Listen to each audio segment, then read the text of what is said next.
Hey everybody, what is going on? My name is Sim. I'm sorry if my throat sounds a little messed up today, but I still want to make a video and I still want to talk about auxiliaries and like what goes on with how auxiliaries work. So ultimately, if you look at the auxiliaries list right now, right? I did this as like kind of a test. Plus, I wanted to see what it would do if I like added in Belisarius to Richard, because most people do like a Richard YSG combo when they're trying to like barb chain. Now, inside of KVK for the Siege of Orleans, which has auxiliaries, obviously, um, as you can see, it's like barbs are a higher level. So I don't know how viable barb chaining is with like Richard, but my Richard's only 5211, as you can see. So I kind of figured, okay, let's add Belisarius and give him some barb damage on top of YSG. So that way his normal attacks do more, because Richard has like you know, he has no damage factor type of ability. It's a debuff. So as we're talking about this though, what I realized, and I think a lot of people realize too, as they started playing and working around their auxiliaries, is if you go into the field and you want to send a march out. Now, I put Belisarius as one ability on Richard, but as soon as I use him for that one ability, as you can see, I'm scrolling up, and I'll start over. I'll go a little slower. As you can see, through my epics, because now we're starting to dip into the epics, you don't see Belisarius anywhere in here at all to be able to use. So ultimately, what that means is once you decide to go down that route of using him for that one ability on your commander for auxiliary skills, you don't get the benefit of having that commander and those three other skills. Now, honestly, I think this just is more of a way to use your epics than it is to use legendaries, unless you're a whale and you have like a ton of legendaries to like incorporate and work with that are available to you. But as far as I can tell, like just looking at it, it's like let me go back to the auxiliaries page. As far as I can tell, if you click on it and you go, it's like, okay, these are commanders that I don't have, like, okay, on the second auxiliary slot for Khan, these are the commanders we're allowed to use throughout the entire season, or at least as far as I can tell on my page. So these are the skills you have to work with. So like, again, clicking on Belisarius and going up, I could have used Mehmed for his Lord of Land and Sea, and it gives you a ton of options to kind of like customize your commander in the field to give them an extra boost. So if they're not like one of the hottest commanders, it'll kind of lean them in a direction. But of course, the same applies to like whales and other people that have these commanders, and they're going to put skills on like their other commanders to give them a boost. So I mean, it's kind of like not entirely balanced, I'd say, because they'll just do the same thing you're doing. But ultimately, you could do something that'll help certain commanders be better. So what I'm kind of trying to say is, like, let's say for example I want to go and I want to do Richard, right? Now Richard's got, he's got a healing factor, which people don't really appreciate because that just gives you more sevs. But he does have damage reduction, and it is on a 5 troop fan shape, and he reduces their damage, and he reduces their march speed, which is really good if you have like Ethelflaed behind, because afterwards she does a lot of damage. Now, if I wanted to, and I said, okay, let's not do Belisarius. Let's, for example, say I want to do Charles Martel. One, I won't be able to use Charles Martel but I will gain defense and health, which would be it would make him a lot tankier. Or I could go the route of Alexander the Great, and I could use lead the charge,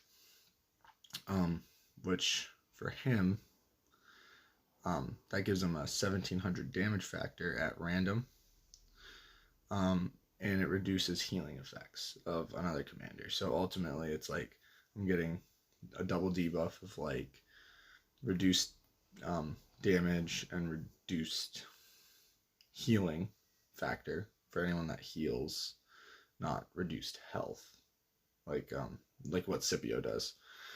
But I think that this, looking at this right now, that would give Richard a damage factor.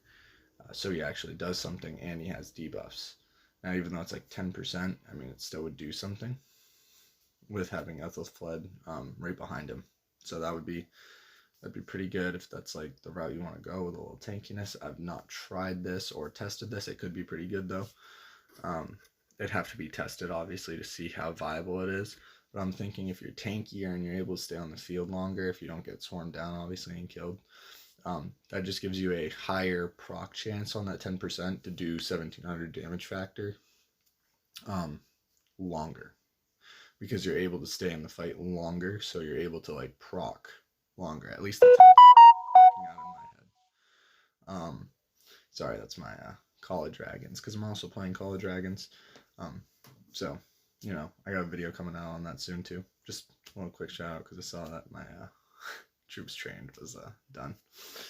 But yeah, you could do that, and you can do a bunch of combinations.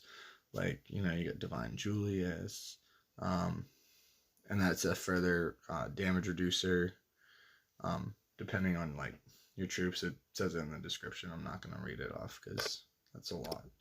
But if we go to like secondary, notice how it switches up on Alexander's skill, and it goes to frontline commander. And it says they get an increased 30% march speed, which is something that Richard actually really needs really bad.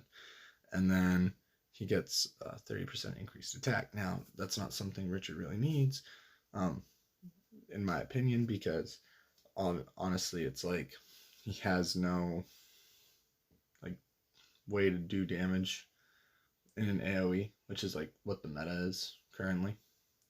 So if we're looking at it from this point on a single target, I'd rather have the first skill from Alex, and then you can't use another secondary auxiliary skill from like the same commander. So, for example, if I go down, you can see down here on Belisarius, who I have highlighted, once you use them for your second slot or third slot, or however you're using them based on their skill, then you can't use them again for like another skill they might have that would go toward that auxiliary skill. So ultimately, what I'm trying to get at here is, if you want to mix and match your combinations and you want to do really good, you got to make sure that like you're kind of working it out in your head, like how would this play out. You might have to play test, and you don't really get a lot to do, because if you look in this right hand corner, you get rights. Well, right now I currently have 5,000 rights, or writs, whatever they're called, and trying to incorporate that means you only get so many. Like if I wanted to go and I want to do Alex's frontline, you use 1,000 writs to put that in, and that'll get me on his third skill. Now for the fourth auxiliary, you have to wait for your Kingdom Chronicle to go through to add that on.